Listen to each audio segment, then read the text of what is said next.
অসম মন্ত্ৰীসভাত সদায় ব্ৰহ্মপুত্ৰ ভেলীৰ পৰা 2জন বা 3জন বাঙালী বিধায়কক অসম মন্ত্ৰীসভাত অন্তৰ্ভুক্ত কৰা হৈছিল। কিন্তু 2016 চনৰ পৰা এই পৰম্পৰা ভংগ কৰা হৈছে। এতিয়ালৈকে অসম ব্ৰহ্মপুত্ৰ উপত্যকাৰ পৰা এজনো অসম মন্ত্ৰীসভাত অন্তৰ্ভুক্ত কৰা হোৱা নাই। আমি সদৌ বাঙালী যুৱ ছাত্ৰ ফেডাৰেশ্যন আমি চৰকাৰক প্ৰশ্ন সুধিব বিচাৰি যে ব্ৰহ্মপুত্ৰ উপত্যকাত থকা 50 লাখ বাঙালীৰ ৰাজনৈতিক অস্তিত্বক এই চৰকাৰে অস্বীকাৰ কৰা নাইনে?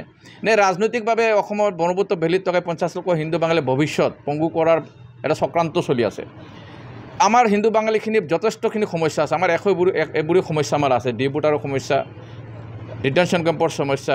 তাৰপিছতো নতুনকৈ আমাৰ সমস্যাবোৰ সমাধান নোহোৱাকৈ আৰু নতুনকৈ বহু সমস্যাৰ সৃষ্টি হ'ল। আজি জানে আধাৰ কাৰ্ডৰ সমস্যাই হওক, ভূমি পাট্টাৰ সমস্যা, বিভিন্ন সমস্যাৰ আমি জড়িত হৈ আছোঁ। যোৱা নিৰ্বাচনৰ সময়ত মুখ্যমন্ত্ৰী মহোদয়ে যেতিয়া ক'লে যে অহা ছমাহৰ ভিতৰত হিন্দু বাঙালী মানুহখিনিৰ সমস্যাৰ সমাধান হ'ব, ব্ৰহ্মপুত্ৰ উপত্যকাত অসমৰ হিন্দু বাঙালী মানুহখিনিয়ে কিন্তু হিমন্ত বিশ্ব শৰ্মা ডাঙৰীয়াৰ প্ৰতি থকা মৰম, ভাল পোৱা আৰু আস্থা বিশ্বাসৰ কাৰণে যোৱা লোকসভা নিৰ্বাচনত হিন্দু বাঙালী মানুহখিনি প্ৰমাণ কৰি দেখুৱাইছে যে প্ৰায় 95% হিন্দু বাঙালী মানুহৰ ভোট NDAৰ পক্ষ বা BJP পক্ষত পৰিছে। কাৰণ অসমত থকা ব্ৰহ্মপুত্ৰ উপত্যকাত বা অসমত থকা হিন্দু বাঙালী মানুহখিনিয়ে হিমন্ত বিশ্ব শৰ্মাক নিজৰ অভিভাৱক বুলি ভাবে।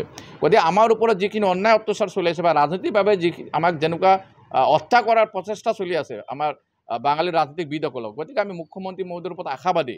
তেওঁ আমাৰ প্ৰতি যিটো মৰম আৰু ভাল পোৱা আছে, অহা মন্ত্ৰীসভা সম্প্ৰসাৰণৰ সময়ত যাতে ব্ৰহ্মপুত্ৰ উপত্যকাৰ পৰা এজন হিন্দু বাঙালী প্ৰতিনিধি অন্তৰ্ভুক্ত কৰা হয়, তাৰ কাৰণে আমি মুখ্যমন্ত্ৰী মহোদয় চৰকাৰৰ প্ৰতি আমাৰ আহ্বান থাকিব।